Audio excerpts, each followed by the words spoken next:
Hello, Steve White, Tripboy89 for Steve That's 89, Star Trek's alleged gatekeeper. Okay, so there was an article on Screen Rant about Star Trek Strange New Worlds being the most in-demand show at the moment. I find that very curious. Now, I am not saying I don't like the show.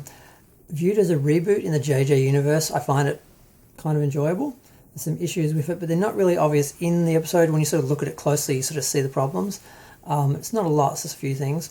But if you view it, try to view it as a canon continuation of the original Star Trek, it's a complete failure. So if that's what you're expecting, then you're going to hate it and you're going to criticise it. If you're expecting a JJ reboot TV show and not expecting a lot on some levels, then you'll be able to enjoy it and it's fine. And there's a lot of things they get right and they've improved on from Discovery and Picard. So overall, I do enjoy the show. I've been watching it. I've watched a couple of episodes more than once. And I actually look forward to the last episode and I look forward to the next episode, which is not something I've experienced with Discovery or Picard. I haven't looked forward to an episode of Star Trek since 2005. So I'm kind of on their team, but I just find it really curious that they're still using Parrot Analytics to make claims like this. Because Parrot Analytics is a firm, they're basically paid by studios to validate their shows, and they calculate all the numbers and they work out who's talking about what show, who's commenting on what show, who's hating or whatever, and they just do it as raw numbers though. They don't distinguish between positive comments, negative comments, likes, dislikes. They just add up the traffic, and the most talked about show with the most traffic is deemed to be the most popular, because I really don't know if they just don't consider if it's good or bad, if they really just think any publicity, any talk, any attention is good attention, or if they are deliberately using this, way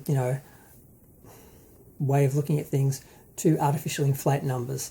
And because you could have 1 billion people talking about the show and they'll say it's the biggest show in the world, but 1 billion of those people could be hating on it, and they wouldn't distinguish that, they wouldn't say that. So a lot of people are talking about Discovery, Strange New Worlds. A lot of people are saying they like it. A lot of people are saying they don't like it. And a lot of people are saying they don't like it because it's a reboot. So, and the people who are just automatically hating it, they're pretty much the people who are going to hate it no matter what. The people who are stuck on the reboot issue, I can accept that it's a reboot and watch it as a reboot. Some people can't because they want it to be Star Trek. So the fact that it's a reboot, they get stuck on that. And then other people love it. I actually don't care because they weren't original fans of the original Star Trek, so they don't care how much it deviates or changes from that. They like the new style of Star Trek and they don't care about anything else. So it's interesting because that's a lot of people, and I do believe it is the most talked about show. But does that mean it's the most watched show? Are the people talking about it people who've actually watched it? Are they people commenting because they've got a political agenda and they feel the need to support shows that they see support their interests and their views? Or are there people who will get a hate on it anyway and haven't watched it? Or is it actually people who've watched it talking about it? So just because people are talking about it doesn't mean they actually watched it. Doesn't mean it's actually equating to views. So I find all that really fascinating. And also the way that they talk about stuff. Like here, I think I should read most of the article. This particular Enterprise crew indeed seems to be catching on with Star Trek fans. Strange New Worlds has just achieved a significant milestone in the measuring streaming success. As reported by The Warp, the newest Star Trek venture has just been named the most in-demand show by Parrot Analytics, I was going to say Paramount, who measure streaming demand over the past 100 days by taking over the number one spot from a 7-week run by HBO Max's pirate show Our Flag Means Death, which is by Taika Waititi. I haven't watched that.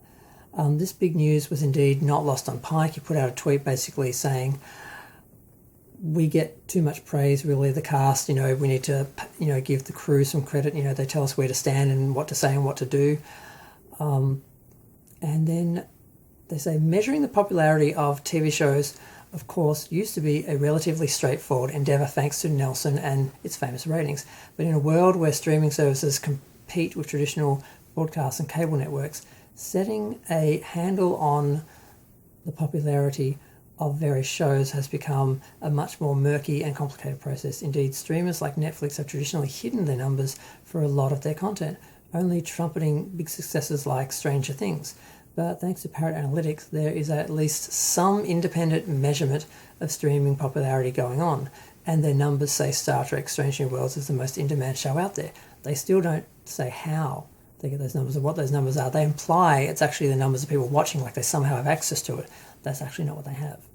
Of course, when Parrot Analytics doing their work, there is bound to be skepticism about the ability of anyone to truly measure the success or failure of various streaming shows and movies. But if Parrot Analytics are right, it seems Paramount Plus has a genuine hit on their hands with Strange New Worlds, and surely the streamer would love to amplify news of the new show's success after the cloud of negativity that came to surrounding the recently aired Star Trek Picard Season 2. Glad they acknowledged that, had a lot of negative response.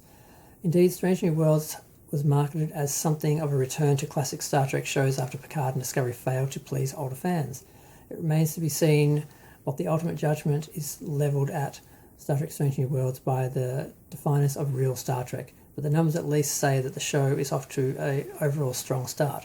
So I was hoping to do this video in 5 minutes, but I couldn't do it. So they do acknowledge that they don't actually have the numbers. They imply they do, but they actually kind of acknowledge they don't. So these are the kind of articles you've got to read carefully, because if you didn't pay attention, you'd think they've got the numbers for the show, they know how many people viewed it, and it's the most viewed show. In demand is kind of code for most talked about. And most talked about doesn't mean negative or positive, and also doesn't, necessarily relate to views. So the assumption is if everyone's talking about it, they're watching it. So I just find the whole thing fascinating. I just want to talk about it.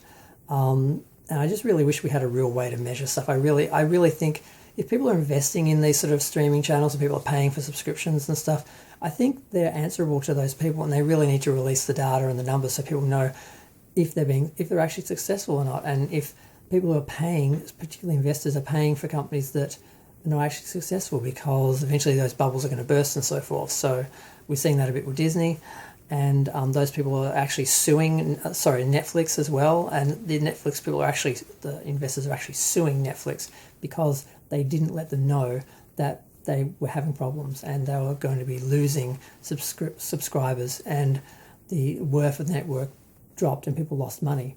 And a lot of this was known in the quarter before, and they basically just talked it up and acted like it was all going to be great, and it wasn't.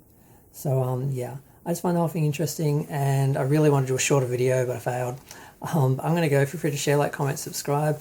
Let me know what you think. We'll see. But maybe we'll never see. Maybe we'll never know whether these shows actually had a lot of views or not. I just like to think at some point we'll actually know, like for this whole era of media and TV and all that, what sort of views we had and how things were skewed and how things worked. It'd be interesting. And I hope we do one day. Bye.